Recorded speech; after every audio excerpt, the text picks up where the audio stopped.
con nuestro seminario. Vamos a abrir la segunda mesa del programa. Tengo el gusto y el honor de moderar a cuatro distinguidos juristas, Alfredo Sánchez Castañeda, a Isa Luna Pía, a Francisco Javier Acuña Llamas y al doctor Diego Valadez, quien se incorpora a esta mesa por razones de su agenda, y a quien le damos la más cordial de las bienvenidas, ¿no? Bienvenidos todos. Vamos a proceder de la manera más práctica posible. Vamos a ceder el uso de la palabra hasta por 15 minutos. Les encargamos, por favor, el tiempo, entre 10 y 15 minutos a cada uno de nuestros ponentes en esta mesa, y también de esta manera reservaremos algo de tiempo para las preguntas y respuestas que les ruego vayan ustedes formulando en las papeletas respectivas. Comenzaremos entonces con la ponencia de Alfredo Sánchez Castañeda, quien es licenciado en Derecho por esta Universidad Nacional, doctor en Derecho del Trabajo y de la Seguridad Social por la Universidad de París, investigador titular A de tiempo completo en el Instituto de Investigaciones Jurídicas, miembro del Sistema Nacional de Investigadores de CONACYT Nivel 2, quien ha realizado diversas colaboraciones en el Diccionario Jurídico sobre Seguridad Social y en la Enciclopedia Jurídica Mexicana. Es autor de diversas obras, pero destacan el Diccionario de Derecho Laboral y la Justicia Laboral. Por favor, adelante, doctor. Adelante.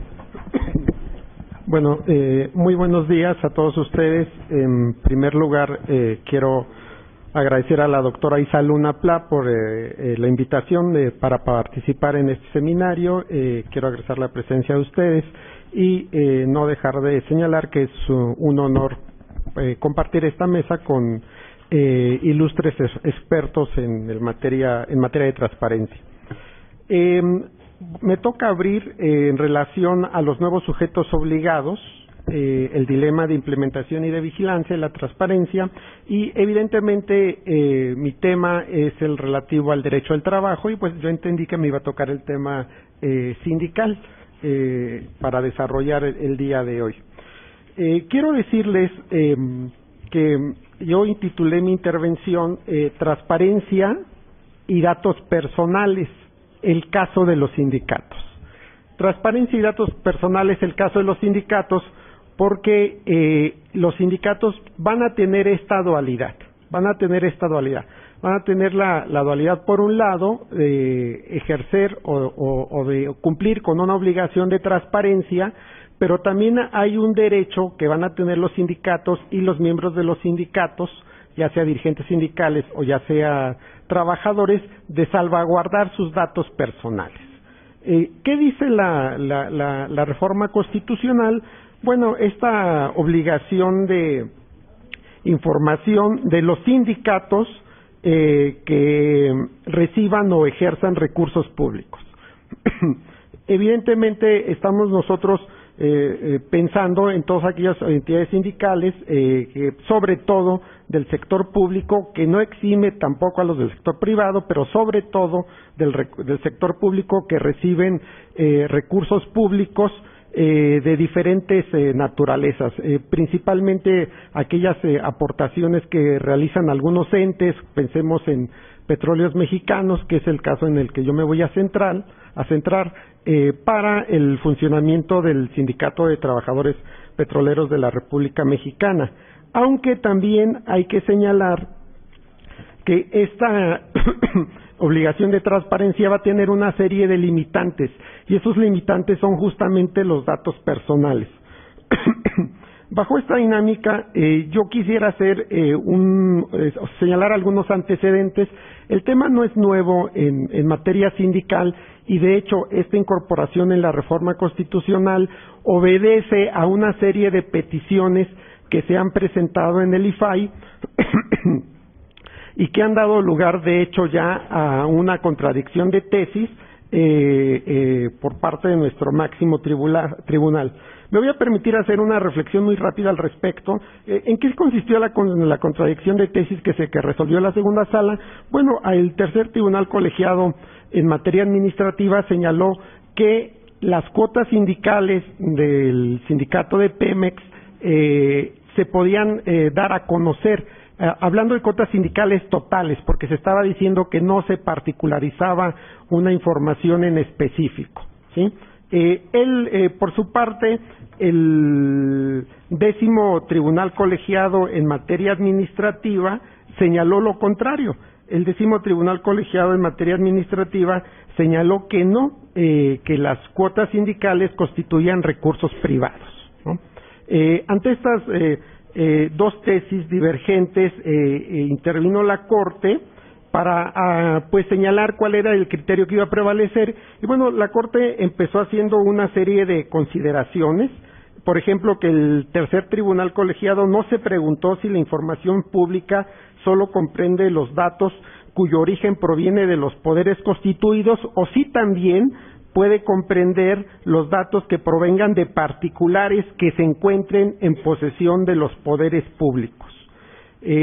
Revisando o partiendo de este análisis, la segunda sala señaló que tiene que haber un respeto al derecho de intimidad, de privacidad y de seguridad de los datos personales. Vuelvo aquí a señalar esa ambivalencia que me permito señalar en el título de mi ponencia, que tiene que ver con transparencia y, por otro lado, el tema de datos personales.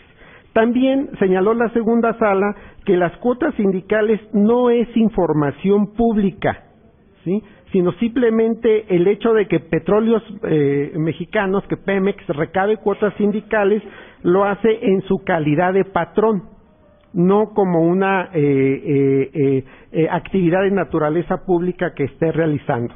Por otro lado, también señala la segunda sala que no se pueden dar a conocer las cuotas sindicales porque implicaría una intromisión en la libertad sindical de las organizaciones de trabajadores al decirles que tienen que dar a rendir o que tienen que rendir cuentas de los recursos que reciben.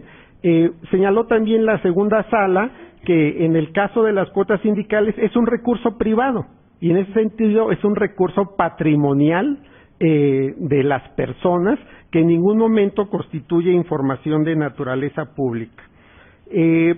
Habría que señalar que el alcance de la importancia del alcance de la resolución de la Corte, porque está pensando en la protección de los datos personales y está señalando pues cuál es el alcance que debe tener pues cierta información de los sindicatos, particularmente en el tema de las cuotas sindicales, ¿sí? Es el tema, yo diría, más controversial en materia de transparencia de sindicatos, porque los contratos colectivos de los sindicatos se registran y son públicos, ¿sí? Los contratos ley de los sindicatos también se registran y son públicos. También las condiciones generales de trabajo son públicas, los reglamentos interiores de trabajo son públicos, los estatutos sindicales son públicos. El tema estriba pues en el manejo de recursos públicos, ¿sí? En ese sentido, como les comento, ya han habido resoluciones del IFAI y el IFAI ha señalado que los recursos públicos federales entregados a los sindicatos con base a las obligaciones contraídas en los contratos colectivos sí son públicos, pero son los recursos entregados en función del contrato colectivo solamente. No tiene que ver con las cuotas sindicales o no tiene que ver, yo diría, incluso con el salario que recibe cada uno de los trabajadores de Petróleos Mexicanos. Y otra vez volvemos a ver la ambivalencia entre transparencia y datos personales, porque el febrero pasado, a mediados de febrero, hubo una resolución del IFAI en donde obligaba a Pemex, después de una serie de recursos, a dar a conocer las percepciones pagadas al dirigente sindical de Petróleos Mexicanos. Nosotros podríamos pensar que se trata de una visión que quizás se podría calificar como progresista. Sin embargo, y a pesar de posibles argumentos para justificarlo en relación al tema de de posibles manejos irregulares o posibles sobresueldos que pueda recibir una persona, podríamos hacer esa lectura positiva.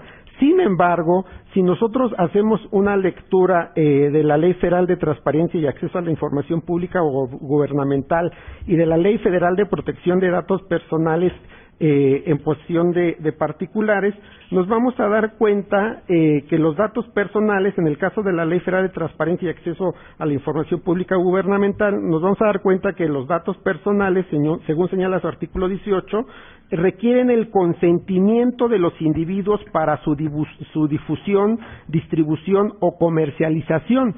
Es decir, Petróleos Mexicanos no va a poder dar a conocer el salario que recibe su dirigente sindical, a pesar de que muchos actores de la vida social y sindical les gustaría conocer, porque constituye en datos personales de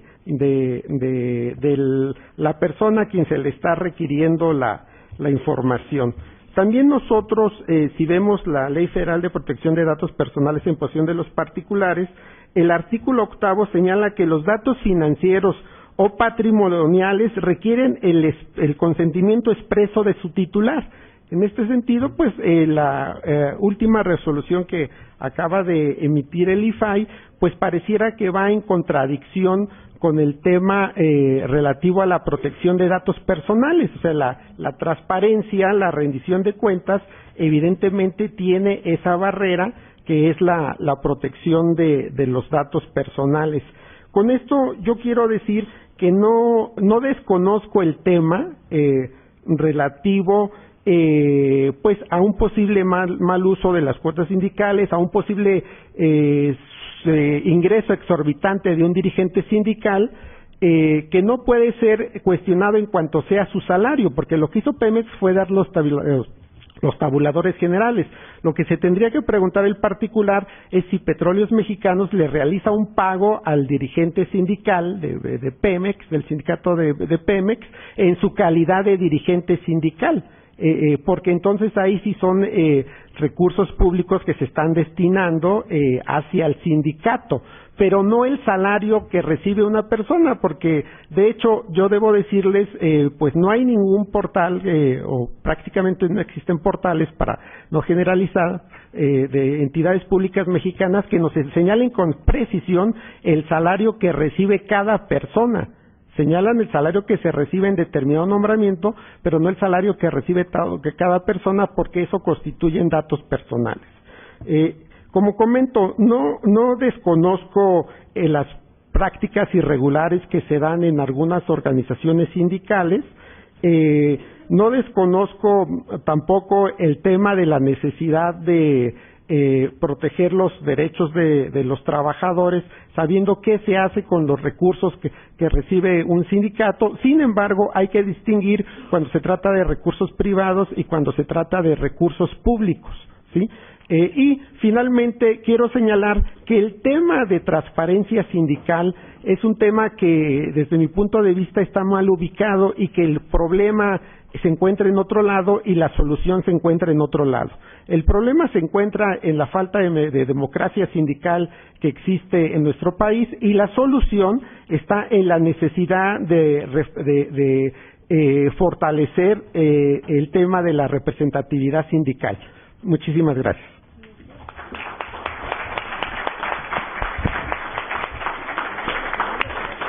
Muchas gracias al doctor Alfredo Sánchez Castañeda. Dijimos que 4 juristas, pero también un economista y muy distinguido que nos acompaña en la mesa. Gracias por incorporarte a la mesa, Agustín. Millán Gómez, quien lo es, economista egresado de la Universidad Autónoma Metropolitana, ha desempeñado diversos cargos como jefe de departamento en la Secretaría de Turismo del Gobierno Federal, en el INEGI ocupó también los cargos de jefe de departamento, director de área, titular de la unidad de enlace en materia de transparencia, fue coordinador general de transparencia en el Gobierno del Estado de México y director general de Relaciones Públicas y Gestión Empresarial en la Secretaría de Desarrollo Económico del Gobierno del Estado de Aguascalientes. Lo más importante quizá para este efecto de la mesa que nos convoca es que recientemente ocupó el cargo de comisionado ciudadano en el Instituto de Acceso a la Información Pública y Protección de Datos Personales del Distrito Federal. Adelante, por favor, Agustín. Muchas gracias, Raúl, y especialmente muchas gracias a la doctora Isa Luna por esta amable invitación de participar en este panel de los nuevos sujetos obligados directos, el dilema de la implementación y la vigilancia. Yo quisiera iniciar celebrando porque nuestra universidad, a través del Instituto de Investigaciones Jurídicas, convoque con toda oportunidad a este seminario para discutir respecto a los alcances de esta reforma constitucional en materia de transparencia y sobre todo, digamos, las directrices que debe de tener la Ley General de Transparencia. Aquí, en el panel anterior, pues se ha establecido, digamos, el abanico de opciones que tenemos en esta Ley General de Transparencia, si es constitucional, si invade, digamos, el espíritu federalista, las autonomías constitucionales. Por fortuna, Pedro Salazar fue muy claro en términos de la jerarquía normativa que ello implica y, por lo tanto, debemos de ser ambiciosos en la formulación de una Ley General de Transparencia consensuada, que eso es lo que yo no estoy viendo.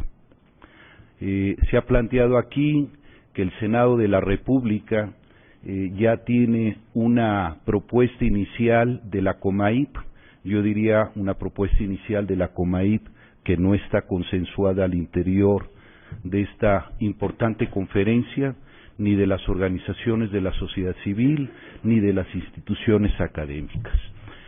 Y por lo mismo, creo que sería fundamental que la comunidad de transparencia hiciera un esfuerzo por entregar al Senado de la República una propuesta consensuada de entrada y no una propuesta que tenga una visión particular, aunque sea una propuesta importante, con buenas recomendaciones, pero me parece que aquí en este trabajo se debería de hacer una especie de convención nacional de transparencia con toda la comunidad de los órganos de transparencia, con otros sujetos obligados, como el IFE actual, como el mismo IFAI está haciendo en este momento una propuesta.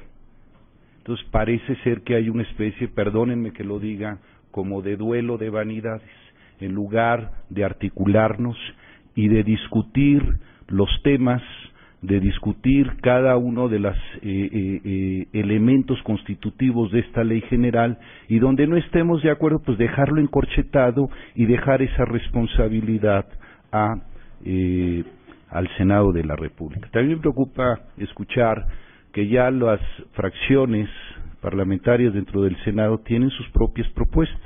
Seguramente alguien ha de haber alimentado legítimamente una propuesta en los equipos de los senadores, pero me preocupa que tengamos diferencias enormes en los alcances que queremos de esta Ley General de Transparencia. De entrada, si va a ser una ley de acceso a documentos, creo que no. La reforma constitucional enfatiza el aspecto relacionado con la rendición de cuentas, pero también nos podríamos ir por una fórmula de que en la ley general se exigiera que los servidores públicos documentaran sus decisiones. El día a día en la actividad gubernamental difícilmente puede en un momento dado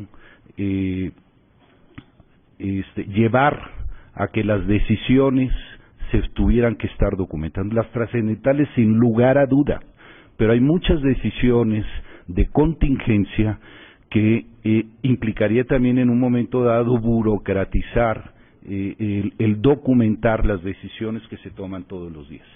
Pero creo que es mucho más amplio el hecho de que en una ley general de transparencia el enfoque que se le diera fuera a una ley de acceso a información más que a documentos. Y en ese sentido, con base en el artículo 16 constitucional, la obligación de cualquier autoridad para justificar sus actos, incluso puede ser evidentemente a posteriori. Lo ideal sería que fuera ex ante, que en una decisión colegiada, en un organismo público, se documentaran las decisiones, pero el día a día en el ámbito del poder gubernamental, muchas veces no se puede estar tomando decisiones y poniéndolas por escrito.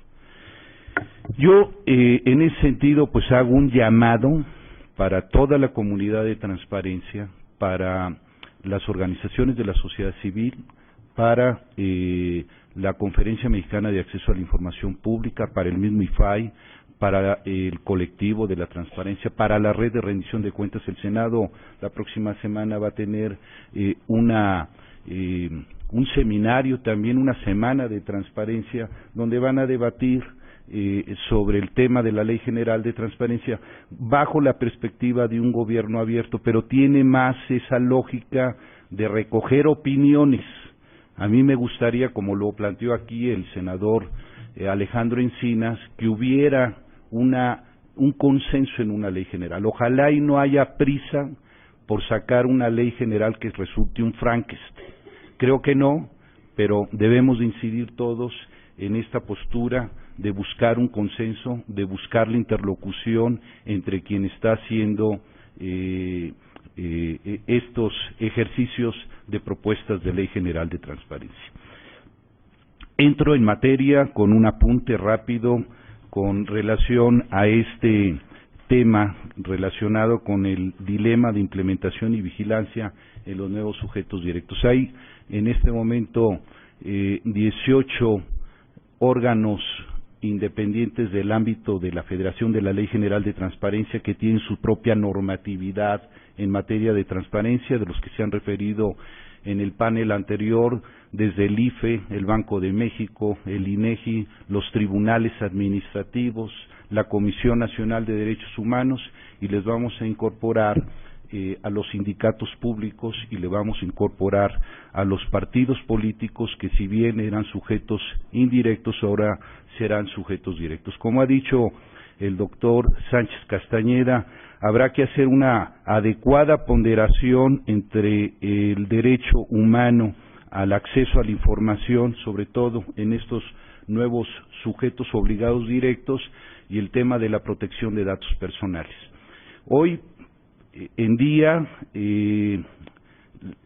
la jurisprudencia, digamos, en materia de datos personales sobre militantes de partidos políticos establece que es una información pública, pero en mi opinión personal es que esta determinación se ha dado antes de que se reformara la Constitución, el artículo 6º constitucional en 2007, donde establece la protección de los datos personales, antes de que hubiera una ley mucho más especializada. Hoy en día tenemos el tema de los datos personales como un derecho fundamental, y en mi opinión el tema de militantes, de publicar el padrón de militantes, vulnera un dato personal sensible, porque inmediatamente asocian las preferencias ideológicas de una persona y está aquí en disputa el tema del interés público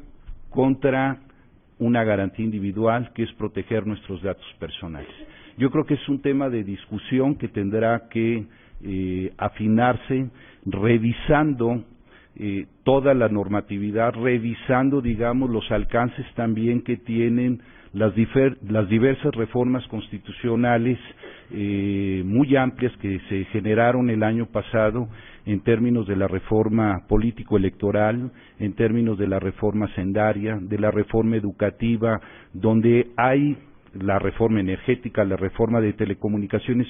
Todas estas reformas tienen un capítulo específico sobre el tema de transparencia en estas reformas constitucionales.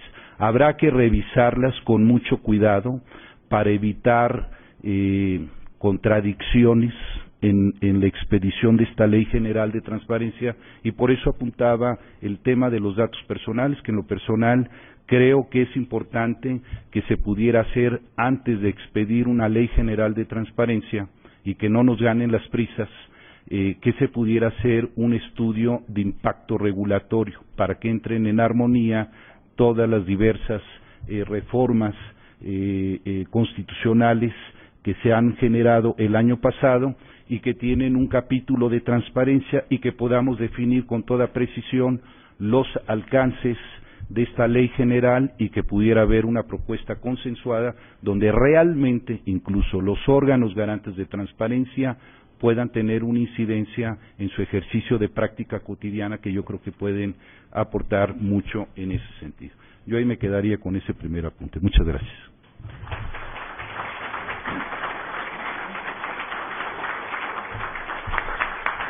Muchas gracias. Gracias, Agustín.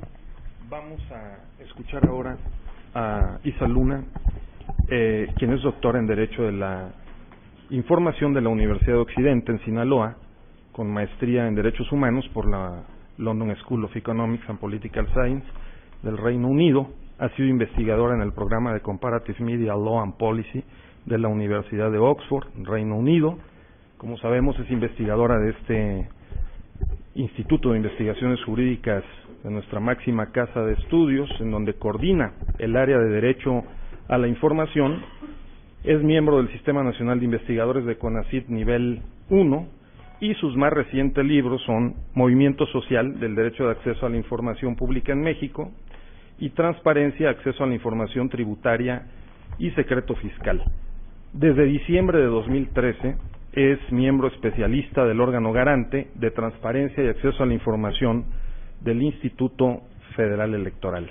Adelante, por favor, Isa, y aprovecho para darte las gracias por tu invitación para moderar esta mesa. Al contrario, muchas gracias, Raúl, a ti por estar en este seminario. Yo, como fui la culpable de que la mesa anterior se retrasara, pues entonces voy a ser breve y voy a hablar muy poco. Yo me voy a referir específicamente a uno de los temas en los que me he especializado más, que son los partidos políticos, los órganos electorales, y cómo estos se van a tener que integrar dentro de la nueva legislación. Y les voy a presentar algunos criterios, algunas cosas importantes que se tienen que recuperar dentro de la nueva legislación. Y voy a empezar por hablar sobre el reto de la implementación. Bueno, el reto de la implementación es amplio, pero quiero decir que después de que los partidos políticos hayan sido sujetos indirectamente obligados a través del IFE, los partidos nacionales y los partidos estatales o locales en diversas leyes, como la ley del Distrito Federal, obligados directamente, pues ya se tiene un conocimiento o un bagaje, digamos, dentro de los partidos de cómo funcionan estas normas, cuáles son los plazos, qué es lo que se tiene que cumplir.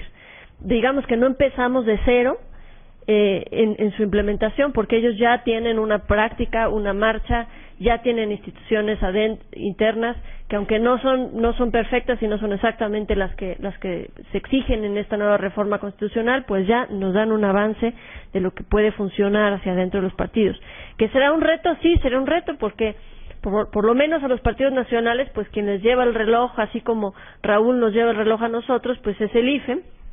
En el caso, pues ahora pues uno se tiene que autorregular, y como nos pasa hasta incluso hablando, pues hasta la autorregulación nos puede fallar y nos enrollamos y hablamos de más, ¿no? Entonces así puede pasar con los partidos políticos, que puedan empezar a infligir ya o cometer pues faltas a los plazos por su propia cuenta. Pero desde mi punto de vista y mi valoración, creo que ahí no van a estar los problemas más complicados de incluirlos como sujetos obligados. Yo creo que los puntos más complicados van a ser que los partidos internalicen estos conceptos y esta política de transparencia. Quiero decir que a mí me provoca muchas ideas muy interesantes lo que acaba de decir el doctor Sánchez Castañeda, de decir, bueno, a ver, ¿cómo le hacemos? ¿Primero transparentamos o primero arreglamos la casa?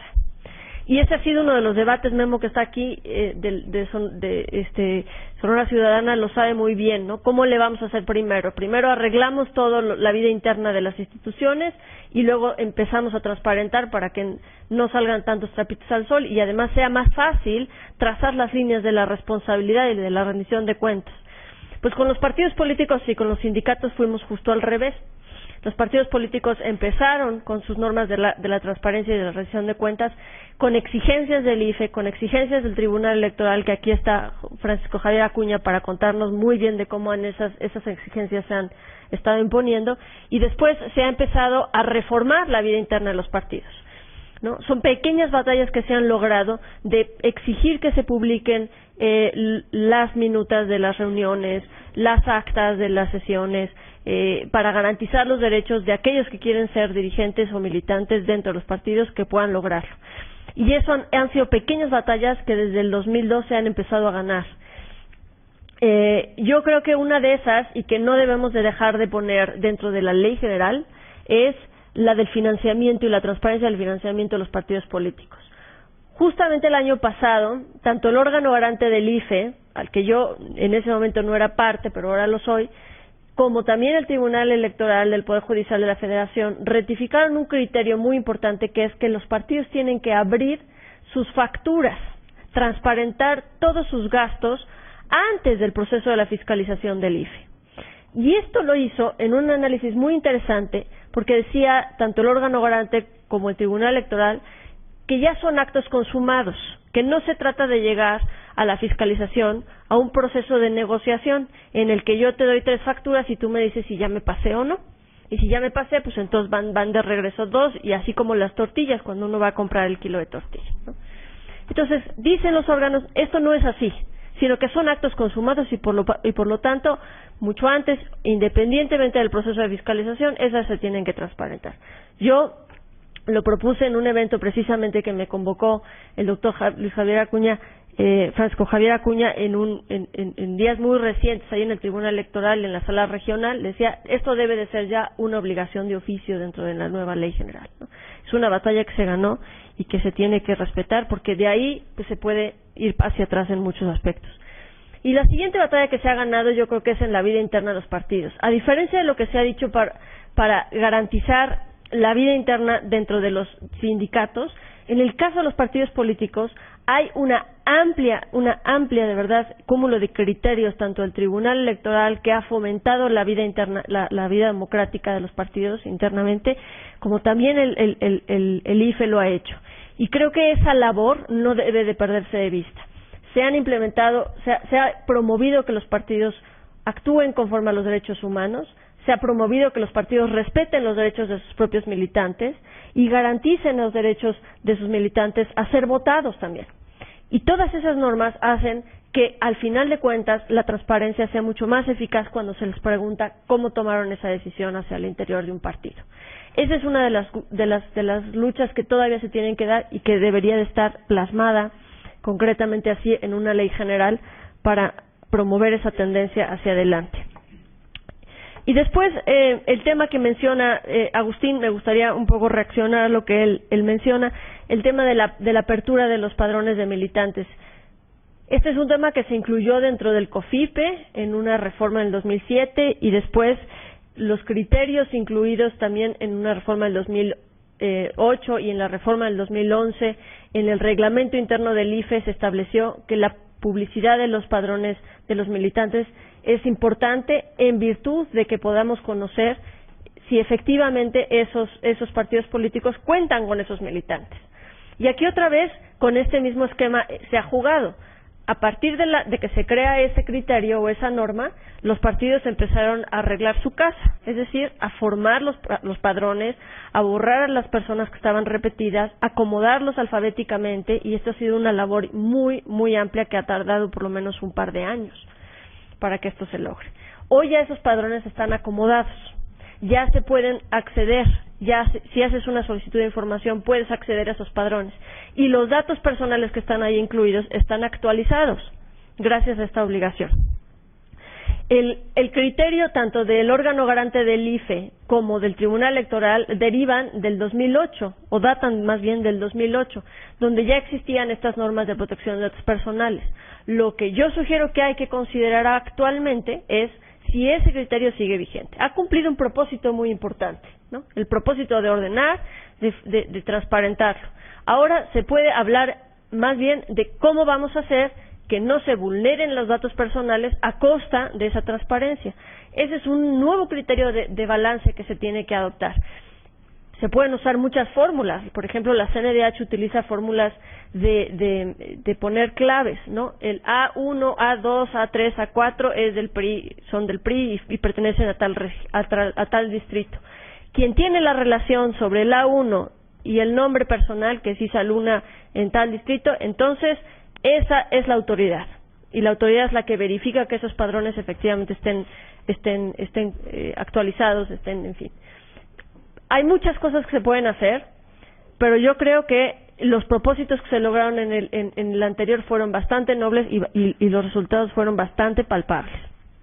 Claro, hay muchos partidos que están en desacuerdo todavía con este criterio, pero para cambiar un criterio pues no se puede decir nada más, pues ahora lo cambiamos, sino que se tiene que generar un caso nuevo, bajo circunstancias similares pero no iguales, y por lo tanto empezar otra vez a partir de una solicitud de información y activar todo el sistema que se lleva mucho tiempo para poder activar.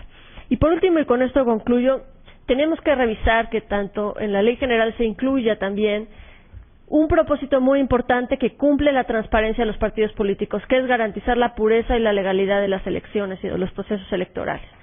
Hoy, con el gran desafío que tenemos de una transformación en nuestras instituciones electorales, muy probablemente se pueda perder este gran propósito de que la transparencia abone a que los procedimientos sean transparentes y no se vuelvan a convertir en motivo de corrupción, por lo cual pues tengamos que hacer otra reforma que ya no nos quedaría nada que centralizar porque ya está todo centralizado, pero en fin, si la causa era la corrupción, necesitamos garantizar que existan dentro de estas normas homologadas criterios específicos para que la pureza tanto de la organización como de la convocatoria como de la gestión de las elecciones se rijan por los principios de la transparencia y la rendición de cuentas. Muchas gracias.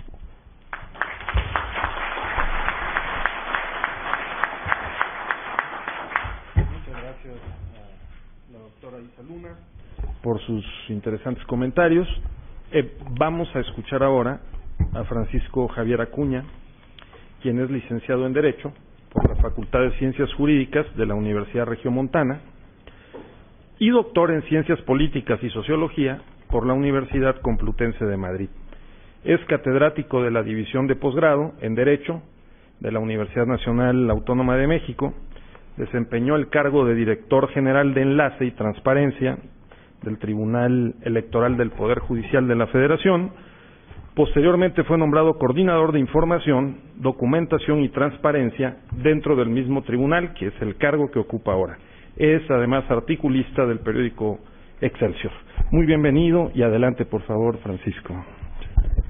Sumamente agradecido por estar en esta que ha sido también mi casa, y gracias por el recuerdo con don Diego Valadez, la enorme, por gratitud y por sentido de caballerosidad, debo de decir primero a Isa, naturalmente, que es la anfitriona y la que nos convoca, y por gratitud también y por jerarquía en el sentido del afecto y del aprecio a la gran categoría de forjador e impulsor de este sitio que es el epicentro de la construcción de la doctrina jurídica en el país, desde luego con la confluencia virtuosa y permanente con todos los centros que semejantes a él se han ido creando en todo el país. Estar acompañado de mis colegas, de Isa, de Agustín, de Gerardo y de Raúl, es un honor. Y realmente lo que voy a hacer es lo que dijo Isa, porque el apremio del tiempo a todos nos obliga a hilvanar y a acercar ideas de lo que hemos oído, porque finalmente, como un torrente de grandes luces y un torrente de grandes, de buenas aguas claras, han venido esta mañana ya circulando en esta mesa. La mesa anterior fue rica en precisiones, y yo quisiera solamente abundar en algunas de esas, yendo al grano de los problemas que implica esa adaptación, esa implementación para los nuevos sujetos obligados, a hacer dos precisiones que en el tiempo vale la pena hacer, porque cuando se creó la Ley Federal de Transparencia en el 2002, con inicio de vigencia en el 2003, de última hora y por las negociaciones parlamentarias, se insertó una sujeción, pues prácticamente que brotó ahí de la improvisación y de las de las conciliaciones parlamentarias para incluir a los llamados luego osos, esos osos sobre los que se ha hablado tanto y que son un sector que ha sido olvidado en muchos momentos cuando se habla de la ley, porque el IFAI, naturalmente, que es el arquetipo del órgano garante que creó el Ejecutivo, la ley si la revisamos, y que además está vigente, la Ley Federal de Acceso a la Información, de Transparencia y Acceso a la Información Pública Gubernamental, decía yo y he dicho muchas veces que lleva ese terrible apodo al final de gubernamental y que ahora, con motivo de esta reforma, tendrá que modificarse porque ya no podrá llamarse gubernamental.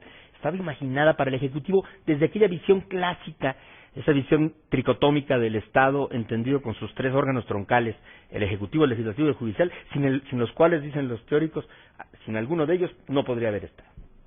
Después, y esta es la parte en la que ingreso con los osos famosos, llamados osos, que además fue un error, se habilitó el término y más bien parecía como en peyorativo, porque era como plantígrados, como estacionarios ante la ley. Yo luego decía en la discusión con Alonso Lujambio, a quien tanto extrañamos desde luego, que en realidad la ley dice los demás sujetos obligados.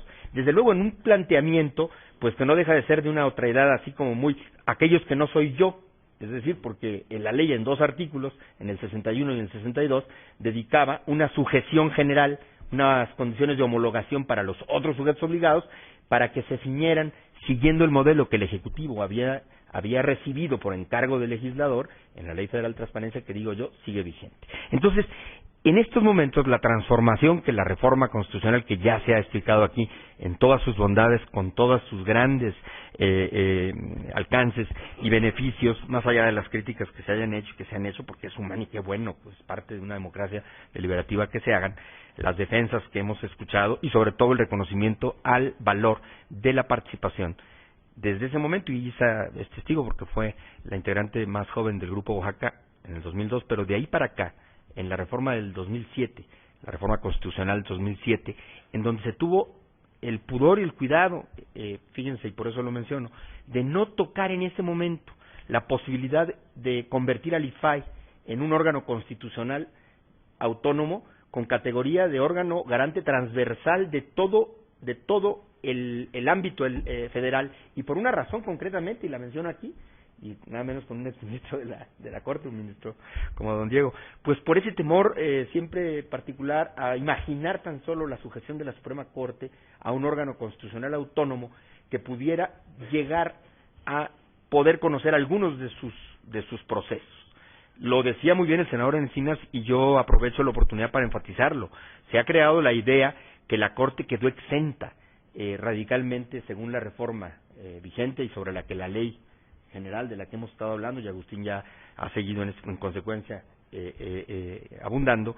Urge clarificar que si bien se hace en la reforma una excepción, se dice muy claramente algo que, perdón que lo diga yo aquí, pero estamos en un aula, en el epicentro de la deliberación y de la apertura, por sabido podría haberse callado, es decir, la Corte no podría haber sido sujeta a ningún otro órgano en cuanto a sus resoluciones jurídicas, porque es órgano límite, es un tribunal constitucional y no podría haberse generado una competencia de cualquier otro órgano, aún siendo constitucional autónomo, que pudiera revisar sus propias resoluciones jurídicas, porque eso sí vendría a generar un demiurgo y a trastocar toda la idea del Estado. Y lo digo esto porque, además, aquí estando juntado y en recuerdo a don Jorge Carpizo, que es el fundador del Ombudsman en México, a él le tocó lidiar la batalla precisamente cuando la CNDH consiguió la categoría de ser órgano constitucional autónomo, en su primera etapa y luego en su segunda en 99, y precisamente en ese momento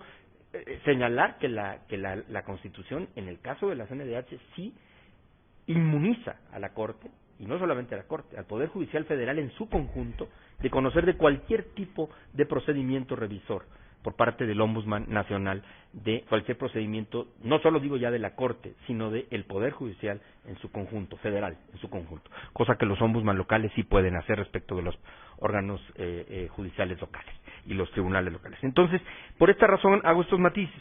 Los órganos constitucionales autónomos, porque hubo en algunos momentos de la charla el comentario que se ha abusado de ellos y quizá hemos creado muchos, para regresar al punto, bueno, pues simplemente no son ese cuarto poder del cual se habló, no dejan de causar perplejidad en la doctrina italiana, y aquí pues nada menos don Diego nos puede corregir, ya se hablaba de ellos como unos órganos laterales superiores del Estado que vienen a complementar con una función de consulta, revisión especializada y control muy específico para complementar lo que se llama la criba, es decir, garantizar la calidad de la gestión pública en su conjunto del Estado. Por eso se les encomiendan cuestiones tan específicas como, por ejemplo, el caso del Tribunal de Cuentas en Europa, a lo que ahora aquí tenemos como la Autoridad Superior de la Federación, el Ombudsman como la CNDH, el Banco Central como el Banco de México, que tiene que gozar de una serie de potestades y de una serie de autonomías determinantes para poder tener las garantías de proteger a la ciudadanía de la inflación y de las variaciones de la paridad de la moneda, ¿no? Que en otros años y en otros tiempos fueron un asunto tan lamentablemente atracado. Y pongo entre ellos naturalmente al otro, que no podía faltar y que hasta muy tarde fue reconocido órgano constitucional autónomo, en los sistemas de estadística poblacional, como es el caso del INEGI, que también tienen que revelar datos ciertos y certeros para que la credibilidad de la estadística poblacional tenga relevancia y credibilidad en el mundo. Por eso menciono que ahora el IFAI adquiere una descomunal tarea y sí está colocado como un órgano, según la reforma que estamos ya empezando a asimilar en todas sus consecuencias, como un órgano rector de el cuidado de esos derechos fundamentales que se han mencionado. El derecho a la transparencia, vista, como lo ha dicho y muy bien Pedro Salazar, como una política pública de apertura informativa, de nitidez, fuente de certezas para el ciudadano público en cualquiera de los ámbitos del Estado, en este caso el IFAI, en el ámbito federal, que incluye a los osos famosos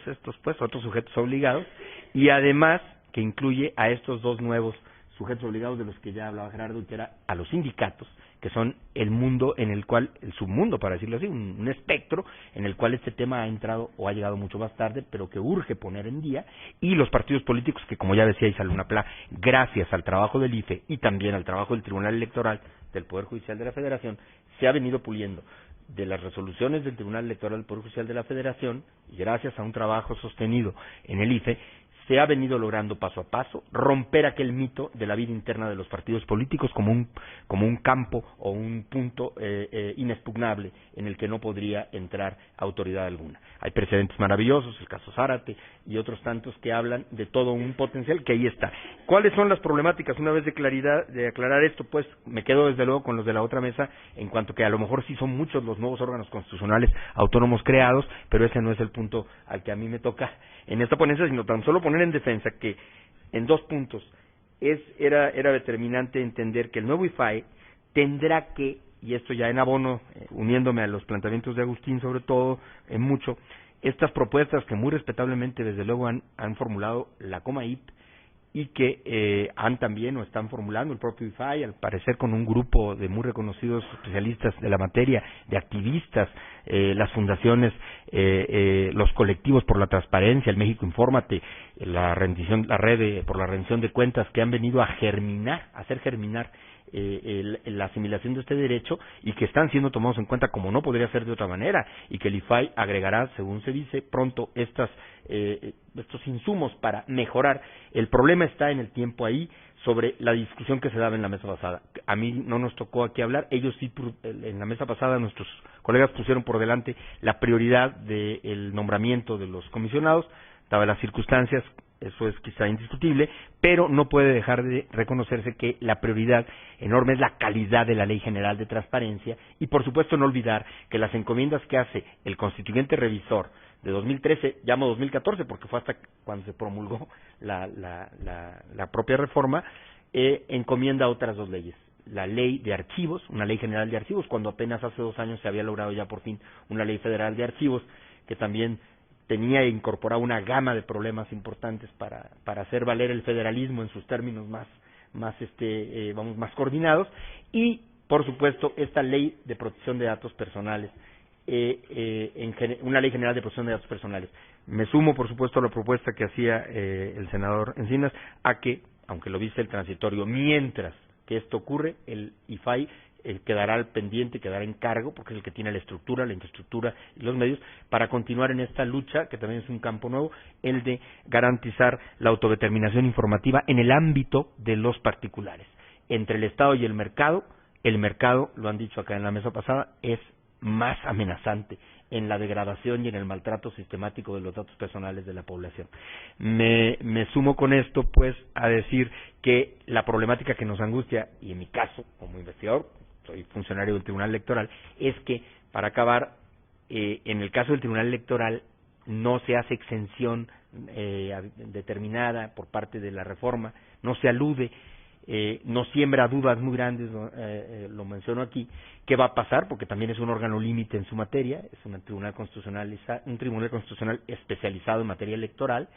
¿Qué va a pasar ahora con el JDC, por ejemplo, que son las grandes cosas que van a suscitarse, como ya lo adelantaban algunos de los compañeros de la otra mesa, e ISA, que además ISA forma parte del órgano garante, es el único caso de los órganos garantes de los otros sujetos obligados que tiene esa cualidad de integrar a una personalidad que no es endogámica, pues no, los demás son órganos endogámicos, los forman las propias autoridades de esas instituciones, y naturalmente en el caso, pues, ¿qué derrotero nos espera? Lo único que cabe es un impacto regulatorio de alto nivel para poder conciliar las obligaciones de transparencia que van a cruzarse entre lo que van a ser las competencias, y vuelvo a decir, no solo las resolutoras, porque además del IFAI va a ser un tribunal, materialmente podrá ser un órgano administrativo constitucional, pero es un tribunal en tanto que va a emitir resoluciones inatacables y definitivas, salvo la excepción que ya se mencionaba, que es francamente, pues por ser excepción, solo confirma la regla, y sobre todo qué alcances va a tener en ese esquema de clarificar que el ciudadano no puede dejar, se me ocurre, y lo digo así, en la visión del tiempo, de poder ir directamente ante el Tribunal Electoral del Poder Judicial de la Federación, por ejemplo, cuando es un ciudadano militante, un ciudadano que participa de sus derechos cívico-políticos y se encuentra interrupción o lesión en alguno de ellos, para ir antes o tener que ir antes al IFAI.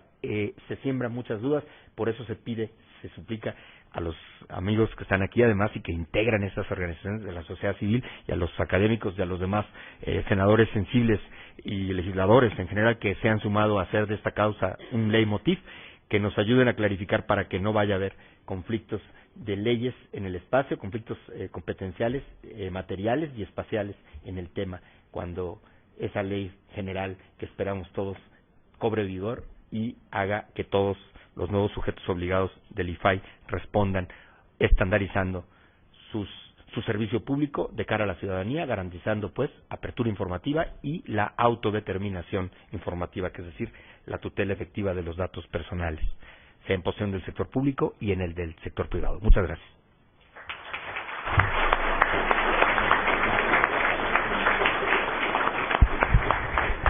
Gracias a Francisco Javier Acuña por sus interesantes apreciaciones sobre la materia que nos convoca. Vamos a escuchar ahora al doctor Diego Valadez, quien no requiere presentación, pero que sí merece que digamos y enfaticemos que es doctor honoris causa por las universidades de Córdoba en Argentina, la Universidad Veracruzana en México, la Universidad Inca Garcilaso de la Vega en Perú. Es investigador de este importante Instituto de Investigaciones Jurídicas de la UNAM y miembro del Sistema Nacional de Investigadores de CONACYT. Es un reconocido miembro del Colegio Nacional, del Colegio de Sinaloa y de la Academia Mexicana de la Lengua. Entre otros muchos, es autor de los libros La dictadura constitucional en América Latina, La Constitución reformada, Constitución y política, Constitución y democracia, entre otros, como dije, de sus muy conocidos y difundidos estudios. Muy bienvenido a la mesa, estimado Diego, te escuchamos con atención. Muchas gracias por esta generosa presentación que hace el doctor Raúl Ávila, y muchas gracias, doctora Isa Luna, primero por haberme incorporado como participante en este seminario, y segundo por haberme permitido cambiar mi participación programada para mañana y anticiparla hoy.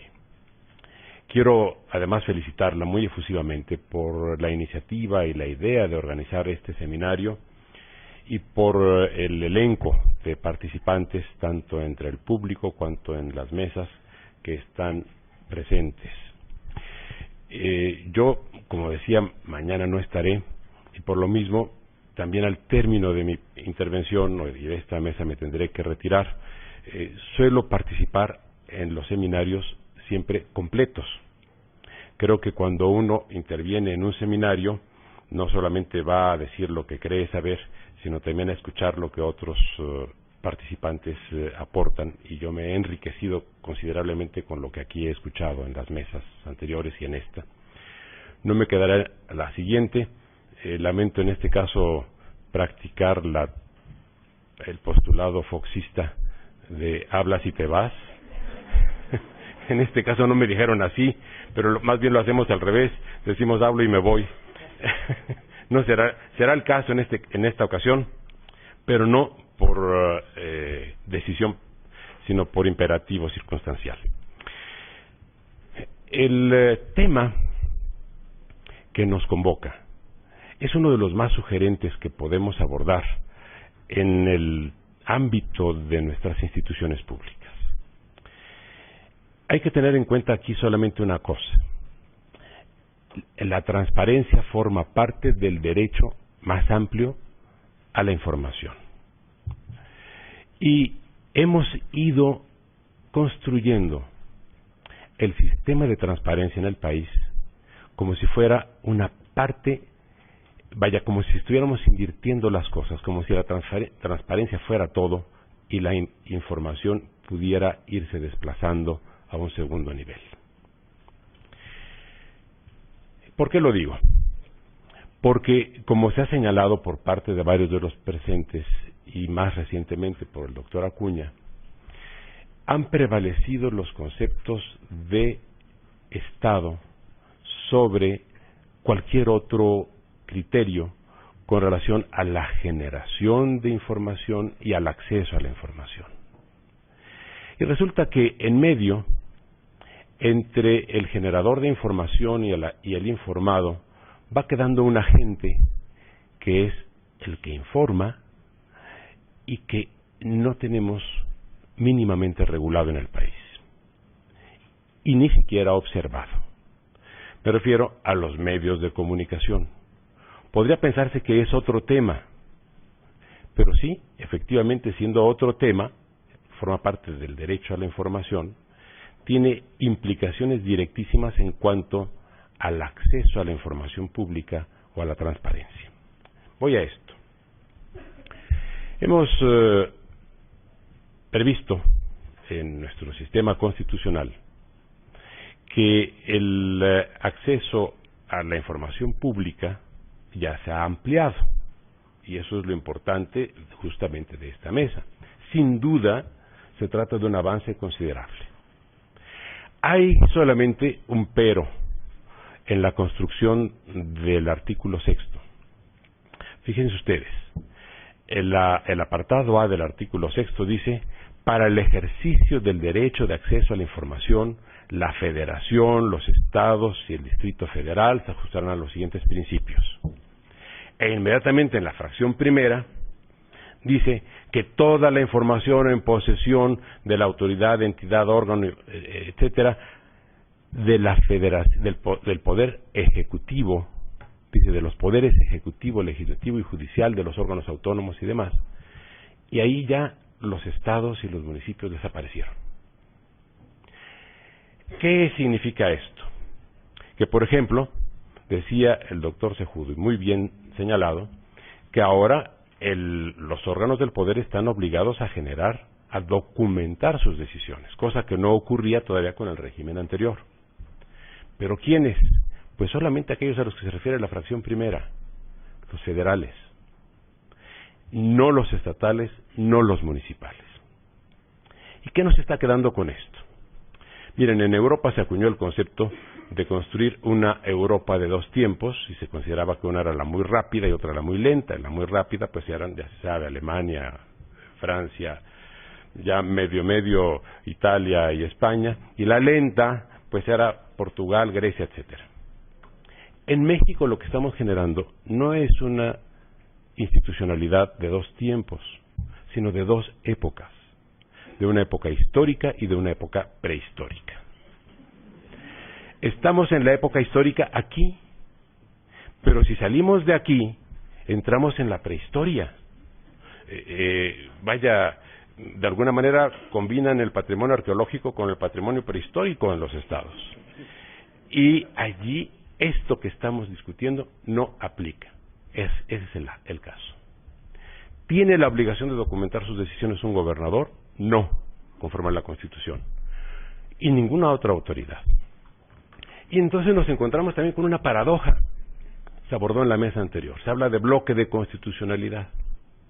Sí, fíjense, estamos obligados federalmente a aplicar los tratados internacionales en el mismo nivel que la Constitución.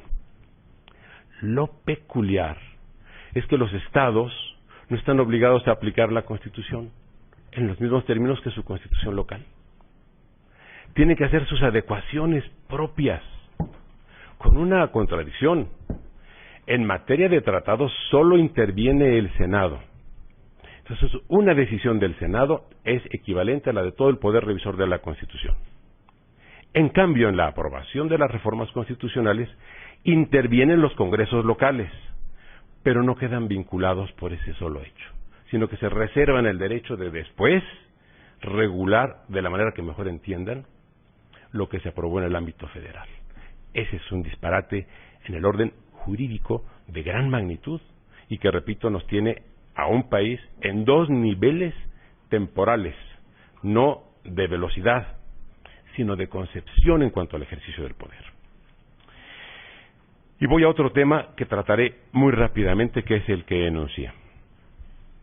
El de los medios de información. Nosotros tenemos derecho a saber todo lo que el Estado federal tenga documentado. Lo que no tenemos es derecho a saber cómo procesa la información que nos llega todos los días el elenco de medios existentes en el país. Y si esto lo combinamos con el artículo 41 y con las recientes reformas en materia del Estado, de instituciones estatales, veremos que nos va a producir desajustes muy profundos. Por ejemplo, establecimos algo por lo que luchamos mucho tiempo. Se estableció la reelección de los legisladores en el ámbito federal, en el ámbito estatal, y también se coló por ahí la reelección de las autoridades municipales. Una de las principales reservas que había por parte de quienes se oponían a estas reformas, fundamentalmente el PRI, que bueno que cambió de criterio de manera subitánea, pero durante mucho tiempo mantuvo una resistencia enorme a ese tema. Uno de los argumentos es que los legisladores que aspiran a la reelección van a quedar en manos de los medios de comunicación, que serán, de alguna manera, los que les den tiempos o les den espacio, según sean electrónicos o impresos, para generar un buen espacio entre los electores. ¿Qué encontramos en el artículo 41? Que nos garantiza el sufragio libre, universal, directo y secreto. Pero no hemos pasado todavía a la siguiente fase, al sufragio autónomo y, por tanto, responsable. Los ciudadanos no sabemos, cuando nos informan los medios, en qué ámbito está comprometido el medio que nos está informando.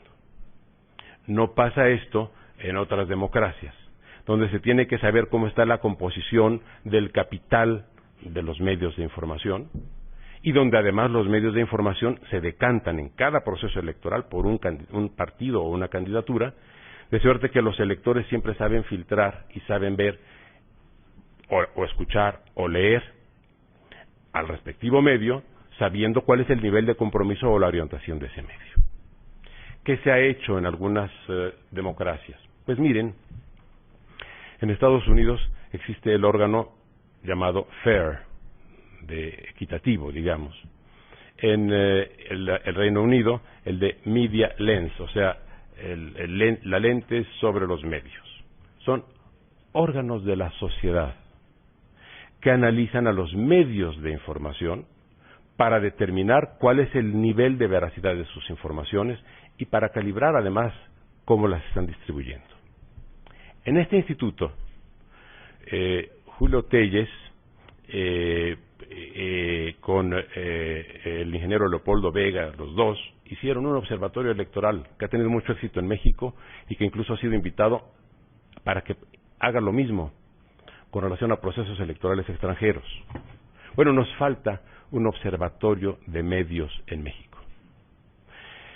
Y lo digo, por fortuna, en esta mesa donde está presente nuestra coordinadora del área en el instituto, cuya inteligencia y cuya experiencia, a pesar de su ostensible juventud, indican que vamos a tener nuevas acciones y nuevas actividades y nuevas metas en el instituto en esta materia. Las necesita el instituto, las necesita la universidad, las requiere el país.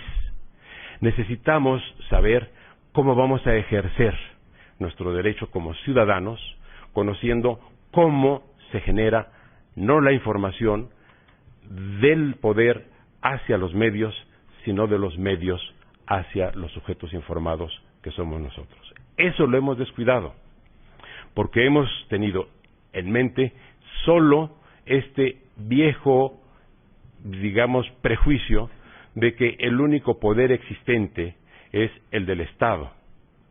Es cierto, es el único poder coactivo directo, pero se ha mencionado en esta y en la anterior mesa que hay otros poderes, y lo sabemos muy bien. Cuando se construyó el amparo, se construyó solo contra actos del poder público. Cuando se diseñó la Comisión de Derechos Humanos, se diseñó solo contra actos del poder público también. Cuando se diseñó el sistema de acceso a la información, se siguió exactamente el mismo patrón. En materia de amparo ya se cambió. A partir de las nuevas reformas, también existe el amparo contra particulares. En materia de derechos humanos, seguimos con una política muy arcaica, muy conservadora, por esa y por otras razones que todos conocemos, y no se ha avanzado. En materia de transparencia, corremos el riesgo de que si no lo advertimos, tampoco avanzaremos con la velocidad que necesitamos.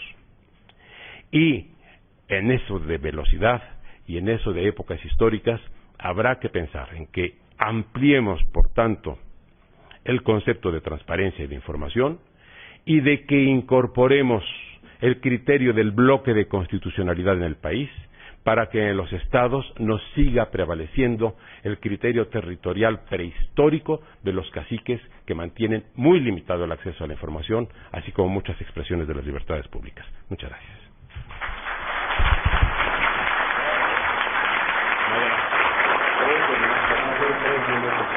Perdón, me pasé 3 minutos. No, muchas gracias a los 5 magníficos ponentes de esta mesa. Han hecho un relevante esfuerzo para mantener el tiempo acotado. Lo hemos logrado bastante. Y ahora les vamos a pedir que en esta última ronda de intervenciones, dado que ya tienen en sus manos salvo Diego, aquí están las preguntas que han hecho amablemente favor de formular ustedes, procedan en el mismo orden, si les parece bien, Alfredo Sánchez Castañeda, rogándoles que cuiden el tiempo, por favor, de esta ronda de exposición. Gracias. Bueno, hay una pregunta que dice, ¿podría abundar sobre el por qué el salario de los dirigentes sindicales no es información pública si el salario en sí es un recurso público? Yo quiero señalar como antecedente que no desconozco la falta de transparencia y de rendición de cuentas que se suele dar en algunos sindicatos. Sin embargo, no podemos, como pues señala un dicho, partir de buenas intenciones para terminar llegando al infierno, ¿no? Como dicen, el infierno está lleno de un camino de buenas intenciones. Al respecto quiero señalar que hay los recursos públicos que se le pagan a una persona en su calidad de trabajador dejan de tener esa naturaleza, ¿sí? Y se le paga por su calidad de trabajador, porque si no estaríamos fiscalizando pues lo que gana toda persona en una institución pública y cómo ejerce su gasto, ¿sí? Entonces ese es un punto muy importante que yo quisiera resaltar. Y por otro lado, pues se trata de información patrimonial personal, ¿sí? Si ustedes leen la propia página del IFAI, el IFAI señala que dentro de los datos personales ocupa un lugar muy importante los patrimoniales, y dentro de los patrimoniales tiene que ver con los ingresos de una persona, ¿sí?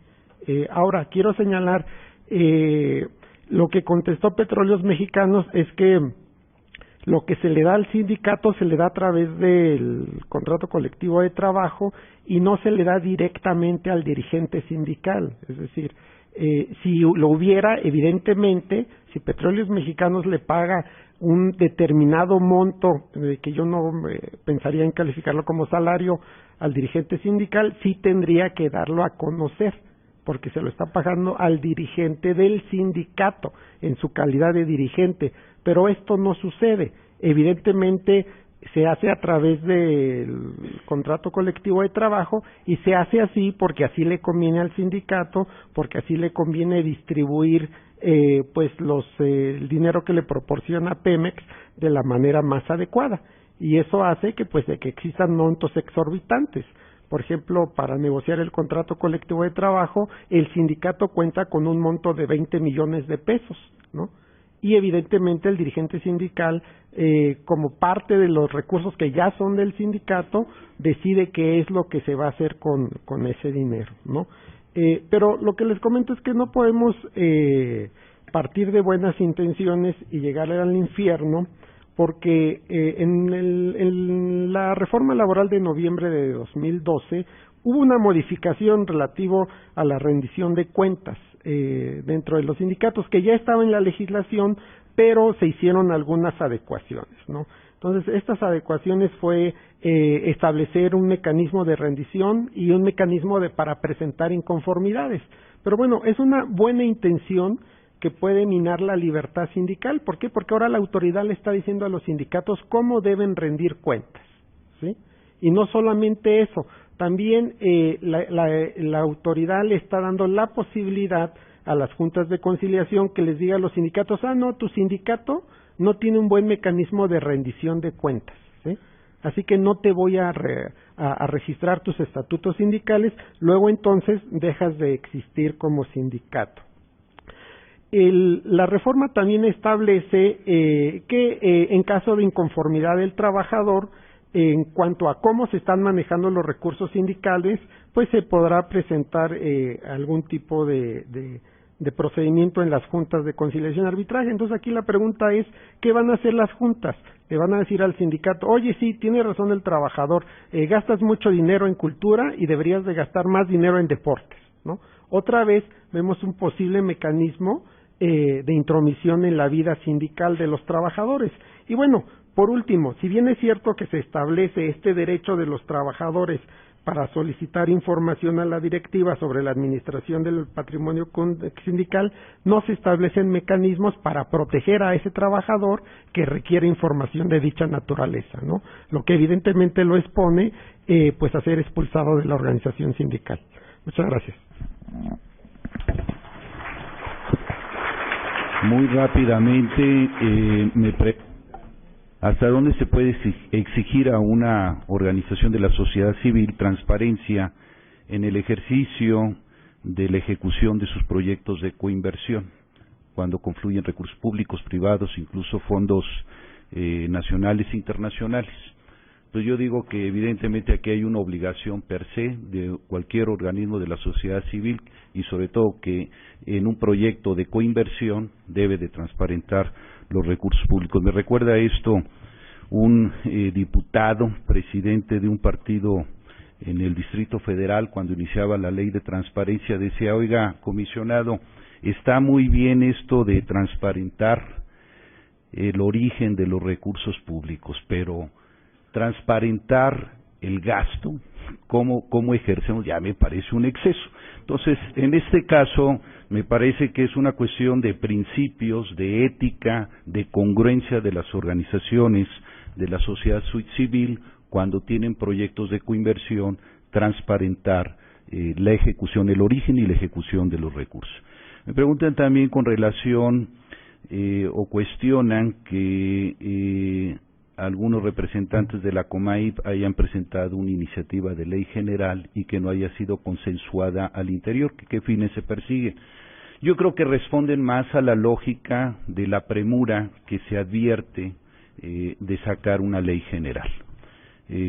No quisiera calificarla, yo digo que es un punto de inicio y que la COMAIP tiene la obligación de articularse, de presentar una propuesta integral y consensuada con las principales instituciones de educación superior del país. No necesariamente el UNAM, me parece que es un referente fundamental y particularmente en este Instituto de Investigaciones Jurídicas, donde esta propuesta pase por estos filtros de estas instituciones de prestigio en el país como el CIDE, como el Instituto de Investigaciones Jurídicas del UNAM y las organizaciones de la sociedad civil. Necesitamos una ley general de transparencia a la altura de esta gran reforma constitucional que establezca los qués, los cómo, los principios, los alcances. Concluyo con esta reacción que le generé a mi amiga la doctora Isa Luna con relación al tema de los datos personales. Coincido, hay normas específicas que han llevado a que el IFE y el Tribunal Electoral del Poder el Tribunal Electoral del Poder de la Federación establezcan como criterio la publicidad de los datos personales. Pero esto se hizo justamente con criterios del 2008 y el Tribunal Electoral en diversas sentencias junto con el IFAI determinaban la publicidad de la información. Posteriormente, en 2010, tuvimos un artículo 16 modificado que enfatizaba el tema de la protección de los datos personales.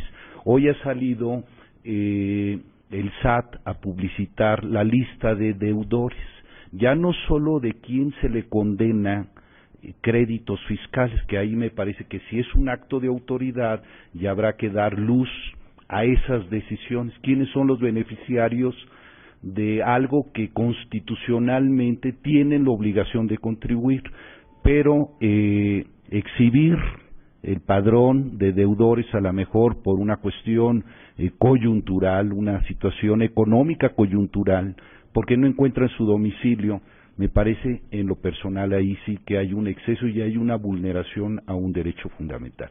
Me quiero imaginar relacionar ese padrón de militantes con padrón de beneficiarios de programas sociales, para que venga una disputa de decir aquí en el Distrito Federal la mayoría de militantes del PRD son beneficiarios de sus programas sociales y además son deudores del fisco y además son deudores de predial y además son deudores de la luz y vamos siguiéndonos con muchos padrones de datos personales que hoy en la sociedad de la información se pueden conjuntar.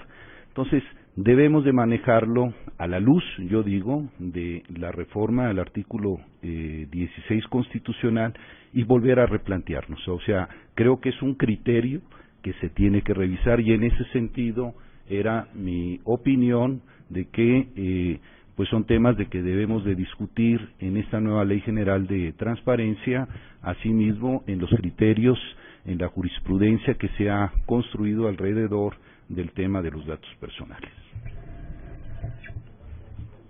Teisa, por favor.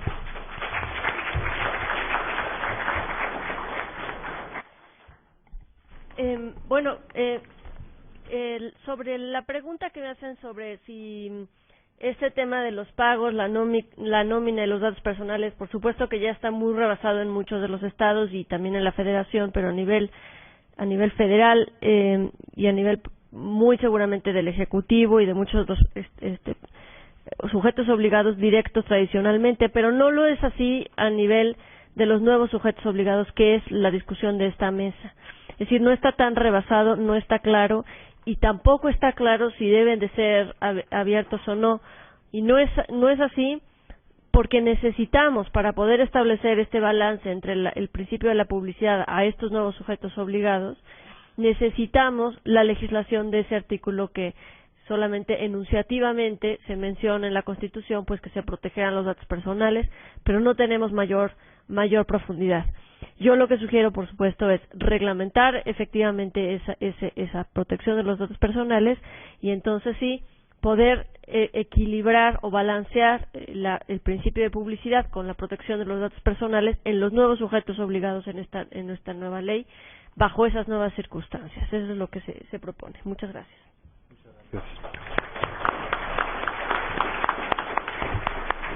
Muy breve la pregunta que nos formula Aide Lovera. Dice, si el nuevo organismo garante que señala el artículo 6º constitucional aún no está integrado, el Pleno que actualmente se encuentra en el IFAI tiene facultades para emitir sus normas y seguir resolviendo. Es claro el transitorio y esa fue la interpretación que se ha dado, que esa condición la dice el propio transitorio tercero, dice, en tanto se integre el organismo garante que establece el artículo 6º, continuarán en sus funciones conforme al orden jurídico vigente al entrar en vigor el presente decreto los comisionados, o sea, con sus funciones en el ordenamiento vigente del actual Instituto Federal de Acceso a la Información y Protección de Datos. Por tanto, no queda claro que haya sido ya extinguido el propio instituto, sino que se transformará constitucionalmente, pero que está condicionado a que se integre y a que naturalmente haya la ley general que lo haga funcionar plenamente. Muchas gracias.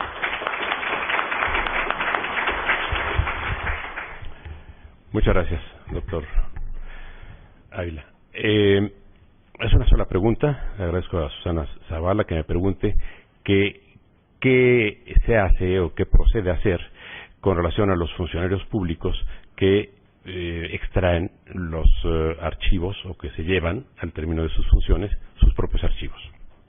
Bueno, aquí hay una confusión entre lo público y lo privado. Los archivos no son de los funcionarios a título personal y deben ser depositados en los términos que la ley correspondiente establezca. En Estados Unidos existe la práctica que aquí se ha querido seguir y lo señala en su ejemplo Susana Zavala, de que algunos expresidentes se llevan los archivos y hacen sus propios centros. Esto se hace en Estados Unidos, pero no porque tengan la potestad los expresidentes de llevarse los archivos a título personal, tienen la potestad de determinar en qué institución pública quedan depositados para acceso al público, que son cosas distintas. Y generalmente prefieren pues las universidades de sus estados o alguna fundación, generalmente son centros académicos, pero no porque puedan disponer libremente de exhibir o no exhibir sus archivos. Y quiero solamente, si me permite, señor moderador, hacer una referencia a lo que dijo Agustín Millán acerca de la exhibición de los causantes morosos. Coincido con su criterio, y sobre todo porque hay un factor también de inequidad.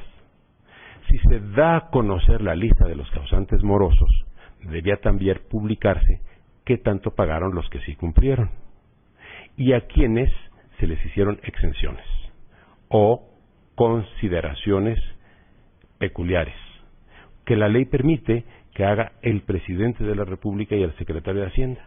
Hay un sistema de condonaciones. Bueno, de ese no se nos informa. Y creo que o se hace todo o no se hace nada.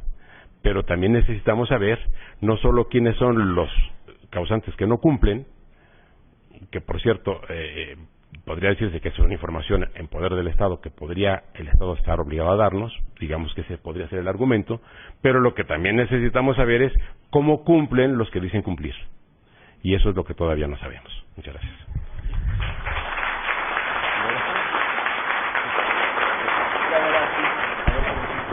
Llegamos al final de esta mesa. Gracias otra vez por sus magníficas ponencias e intervenciones.